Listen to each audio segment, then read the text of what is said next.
Well, welcome to the final episode of the Real P3 podcast. It breaks my heart to call it the last and final episode. It's been 4 years, it's been a fun journey, but things change. And so I thought to end out the season and the podcast, Philip and I would come on here and talk about what's the future plans are, why is it ending, what we're planning on doing in the future. And yes, two hog farmers here recording on Sunday. And Philip, just kind of fill us in like it's evening for you, but it sounded like you had a full day already breeding sows and helping the staff in the barn. Yeah, no, it's a typical Sunday for a pig farmer. We possibly have some service timing issues, so I like to do the training with the guys leading it in because we wean on a Thursday, 28-day weaning. We expect sows to start coming on heat, which they are coming on heat well today. So I like to follow it through so that we catch the first sows on heat, and then obviously every day of the week it's the heats are longer at the beginning of the week. So just doing the training with the guys and getting it all back, realigning, and that we're all on the same page. So yeah, just another day on a farm.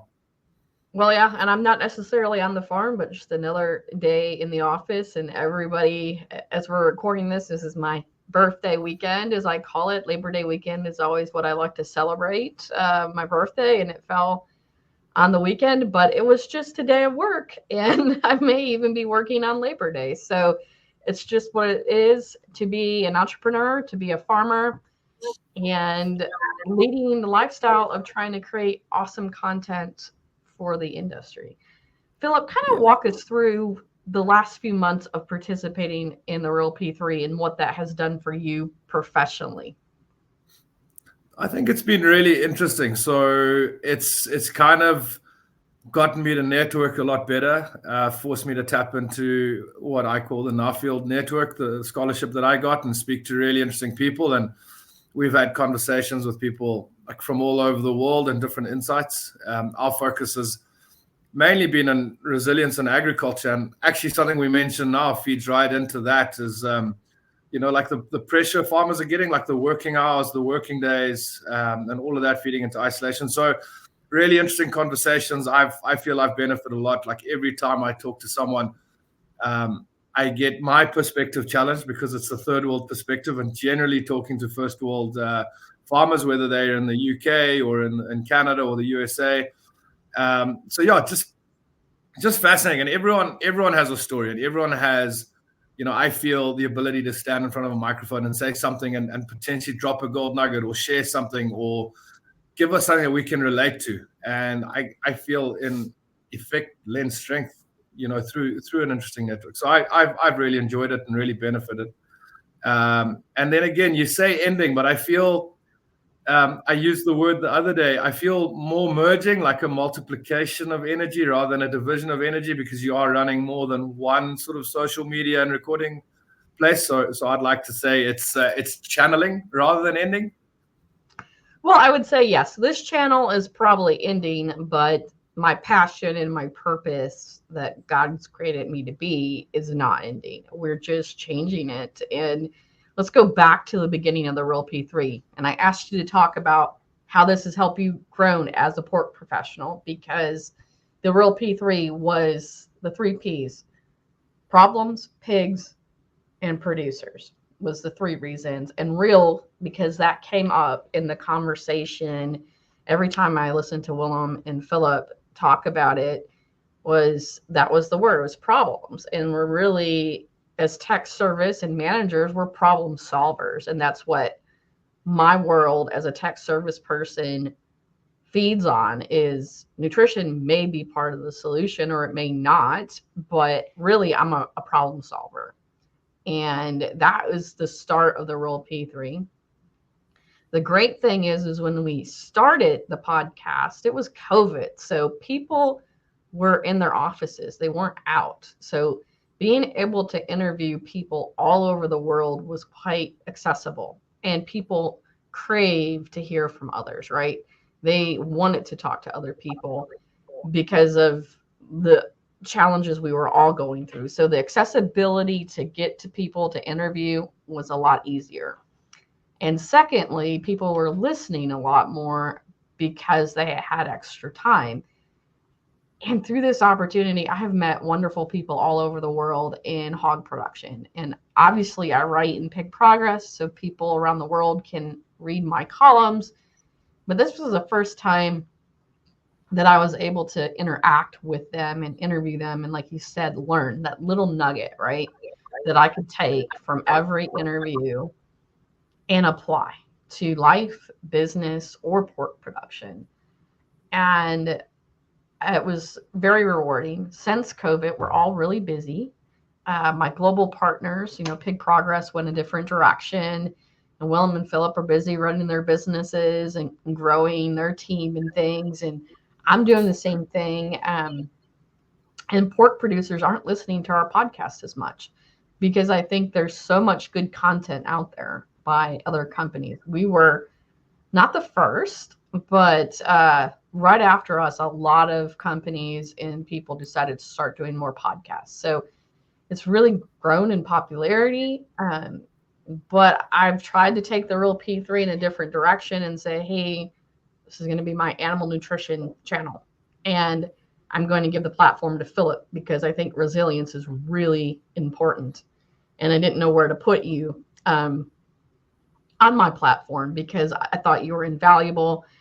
The content you brought us from the Newfield Scholars is agriculture as a whole, and I absolutely loved that. But if we go back to the beginning, this was a pork production podcast. It served its purpose, and now it's time that we evolve. Yeah, you got to, and I think it's a good initiative. Like the thing is, what you're passionate about and what you're building, you're just channeling it into one place where you can focus more, have a bigger audience, have a wider audience, because I think you're moving out of just swine nutrition as well. You're tapping into animal nutrition, and I feel its entirety. So it's really important to have that access to all sorts of people from walks of life. And I do think agriculture still has a place in that. Like a lot of your network and the people are going to be ag based to some extent. But what's really nice is it has the opportunity to grow out of the agricultural space as well because of the personalities, because of the challenges and what you say, the problems and problem solving. It's not centered on ag only. So yeah, I definitely think this platform's been really good. I think I was on one of your early shows when you started up in COVID, and we had a chat about what we do here in Zimbabwe with the pigs. And it's exactly what you say. Have people got the time? There's a lot of podcasts out there. It's a really competitive industry now. Everyone is recording podcasts. People are listening to podcasts, but it's extremely competitive. So it's an interesting phase of development, and you've got to evolve all the time. We have to be evolving. Yeah, and if you use myself as an example on my podcast, everybody's asked, did you listen to the recent Swine podcast or some other one? And I said, no, actually, I don't use my time to listen to information I'm already getting from meetings, papers I'm reading, conversations I'm having, because I'm educating myself in a different way in the swine industry, where my podcast feeds are marketing, business strategy, business development. That's kind of where I focus my time when I listen to podcasts, and that's where I need to grow. So even from my perspective, I'm not listening to a pig-centric podcast on a regular basis unless it's somebody I haven't heard from or something new I want to learn. And so my heart is not even necessarily in it. I still will work with pigs. I will still support swine producers, but from a nutrition perspective, my team's gone completely monogastric, and that includes pet. And when we look at the live production, besides the technical sales roles that I have with some companies, I'm focusing more on niche producers. So non-GMO, organic, all natural, no antibiotics. And so necessarily I have different challenges that may cross over a little bit, but working with a different set of producers with a different set of problems. And so I don't want to cloud the airspace and keep this a swine only. And if most of you haven't listened to Coffee in the Barn, this has been a debate, Philip, for us for a long time, even with Morgan, because I said, well, why can't Philip come to Coffee in the Barn? Because he's bringing resilience, and that's really what Coffee in the Barn is about, right? And we were trying to keep it woman-led and woman-focused, but I noticed that men are actually listening to it, and they're taken away from it. So I think it's time to evolve the new platform, Coffee in the Barn, and really help people succeed. It's going to be agriculture based.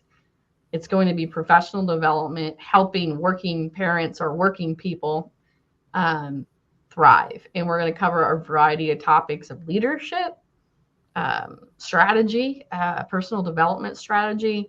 We're going to be covering even how we communicate our stories to our consumers, because we've already touched base on that and had some unique perspectives of Mariana talking about phase feeding for pigs, for example, and how we can talk to our consumers about how we feed our kids, right? And then we've had Kristen on with the pork board and Emily talk about pork as being a part of the diet. So there's a lot of cool content that we're doing. And on listening to your episodes, because I've given you free will, Philip, to interview whoever and whatever or wherever you thought, to me, it just fits that platform better. And then from there, the nutritional training, we're still going to do interviews, but we're going to use our YouTube channel, because we found recently in our analytics that the videos are most important right now to how people are consuming educational content. Yeah, no, that sounds really good. It'll be interesting to move over to the Coffee in the Barn as well and see what the feedback is in that platform. And again, like you said, initially it was woman led and woman driven, and I think even with the people we've brought through and some of the discussions later, we've got some really cool women in the ag space as well, and different countries and through. And I feel really amazing stories coming through. And again, I think the world needs to move past, versus, we've had a really cool gender chat as well. And I think we need to move past and work together. And I think that's a space we are moving into as well, where it's kind of like we all know we need to be the best versions of ourselves. We all know we want to support each other in the best ways we can. And I think it's a really nice space to find in what you set up already with Coffee in the Barn.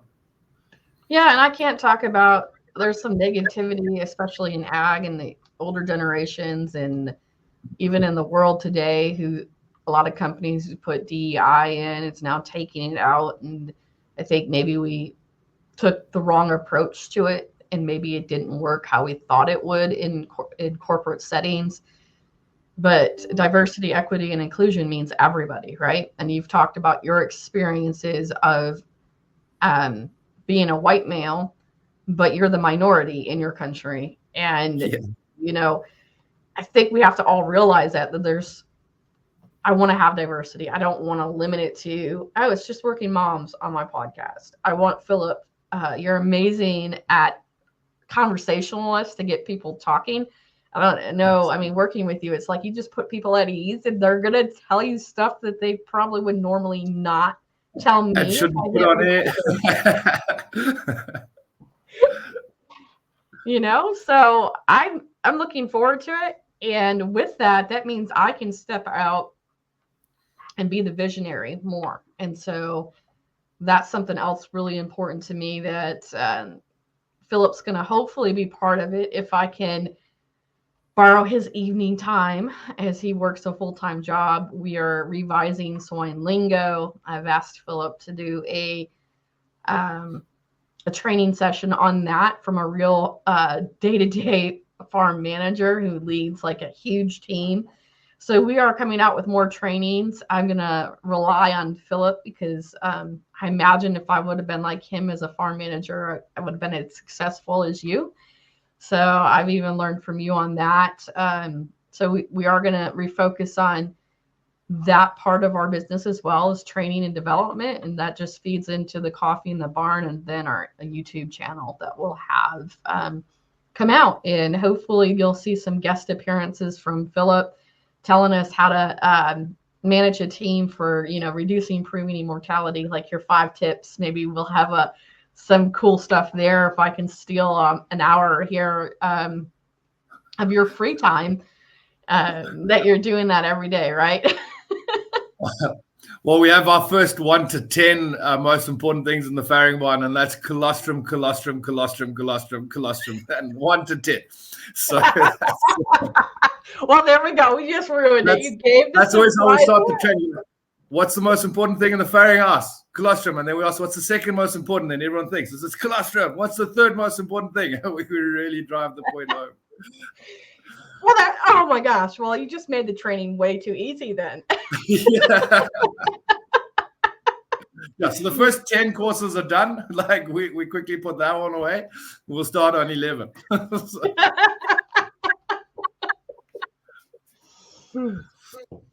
So yeah, and it's a nice space, like you say, like giving the evening time. So I believe like you got to show up. I believe you got to work hard, and I believe in my own personal success story, the future of it. I think it's coming. And when people look back, like I heard it on a reel somewhere or a video that I saw, and it says work while people are sleeping. Work, show up while people are playing. And I think that's the journey I'm taking. I'm loving this space as a hobby. So instead of coming home and switching the TV on, I would much rather use my time to have a conversation with someone somewhere so that I can share or they can share, and hopefully people can benefit from that. So I really view this as a great way to spend my own time. Like other than that, you're wasting your time. You're falling into these sort of, I don't know, brain dead end traps. And the compounded interest of that on people's lives is massive. I mean, the comparison of two people, one goes home, opens the fridge, gets a Coca-Cola. The other one goes home, opens the fridge, gets a bottle of water. And what's the compounded interest on that person's, those people's lives over 20, 30 years? And I feel the same for work ethic. And it's not driving too hard. It's not pushing too hard. It's 30 minutes here. It's an hour there. It's an enjoyable conversation, usually with a really cool person somewhere.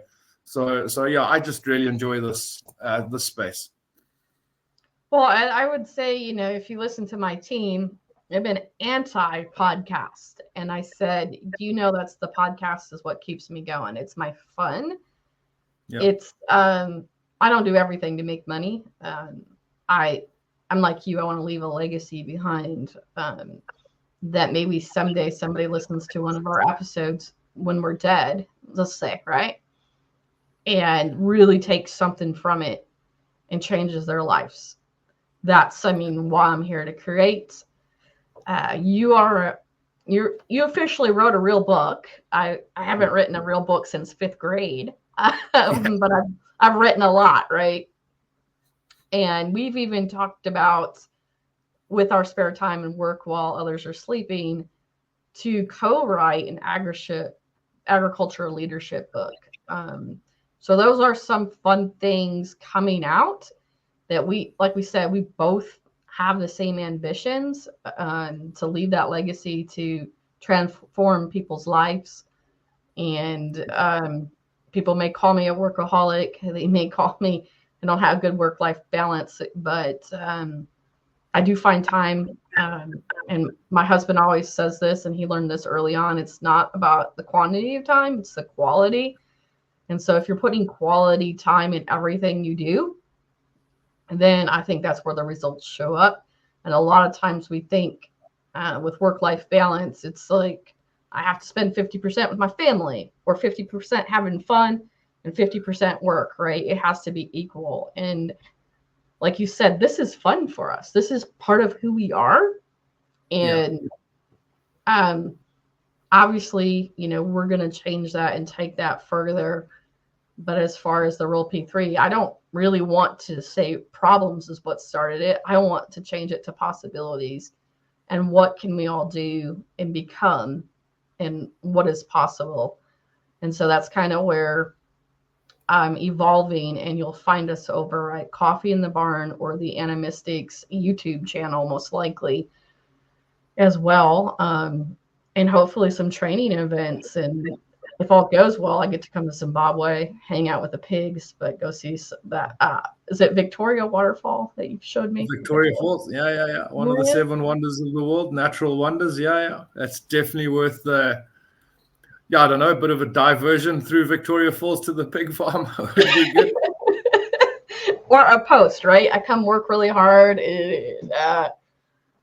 change everything Willem's done, and yeah, I'd love to see his face. Yeah, we love winding our nutritionists up, but really, really high value nutritionist as well that he's brought to the table for us over the years. And I know he was part of the Real P3, which is really nice that you mentioned him today. But how that guy turned our farm around, with his input and his expertise and stuff like it's been really good. But we do love giving him a hard time, and enjoy the consults. We get him up like 4 times a year. I think he comes and consults for us and walks around the pig farms. And I think as a nutritionist adds a lot of value because he's in the barn. He's not just outside looking at data and looking at feedbacks. He's looking at the pigs. He's seeing how they're responding. He's traveling all over the world, so he's bringing insight back from that. And just really high value and good part of the team. And I may sneak in, I think this is a final episode, I may have to get some final thoughts from Willem as well here to add in, because we're actually going to be together in the same place, in the same state, the same conference here in a few weeks. Yeah, so that may just have to be a video and maybe not the audio component, but yeah, I'll actually get to sit down. It's been a while since we've been in the same country and get to talk nutrition. And but yeah, I think we've served the industry well. We're here for resources. I hope people realize, the audience here that's raising pork in other parts of the world, that if you do need support or advice from Philip, we can put you in contact as well. Because like I said, your production numbers are phenomenal.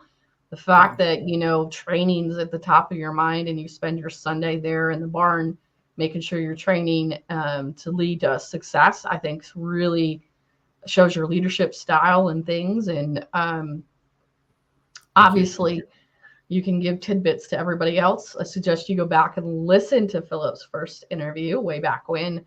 And we have a lot of other amazing pork producers we've had on that gives you a lot of great advice on different issues you have. So I think this is a good way to end the podcast.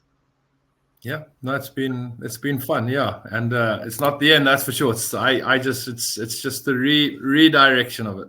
Yeah, evolution, right? Adaptation. But there is one thing before we go.